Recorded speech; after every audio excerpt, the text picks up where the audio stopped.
Big Boss Malayalam season 7 live update ആണ്. ലൈവിൽ അങ്ങനെ ആ ഒരു വലിയൊരു ടാസ്ക് കഴിഞ്ഞിരിക്കുകയാണ്. ബിഗ് ബാങ്കിലെ തന്നെ ഏറ്റവും വലിയൊരു ടാസ്കും അതുപോലെ തന്നെ റിസ്ക് പിടിച്ച ടാസ്കും നല്ല വിജയകരമായി മുന്നേറി വന്നിരിക്കുകയാണ് അനിമോളും അക്ബറും അതുപോലെ ആദിലയും.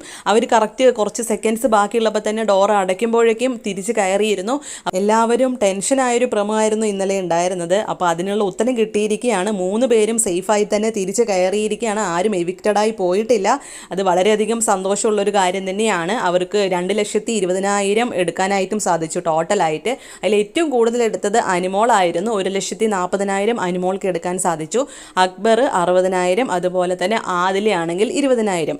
അതിനേക്കാൾ ഉപരി ഈ ഒരു ടാസ്ക് ചെയ്യാൻ കാണിച്ച ഒരു ധൈര്യത്തിനെ ബിഗ് ബോസ് ആണെങ്കിലും അഭിനന്ദിക്കുന്നുണ്ട്. കാരണം അത്രയ്ക്കും റിസ്ക് പിടിച്ചൊരു ടാസ്ക്കാണ്. കാരണം ടൈമിനുള്ളിൽ എത്തിയില്ലെങ്കിൽ എവിക്റ്റഡ് ആണ് ആ വ്യക്തി അല്ലേ. അപ്പോൾ ഈ ഒരു ടാസ്ക് ചെയ്യാനായിട്ട് അവരുടെ ഇഷ്ടപ്രകാരമാണ് കേട്ടോ 3 പേരും മുന്നിലേക്ക് വന്നത്. അക്ബർ, ആദില, അനിമോൾ.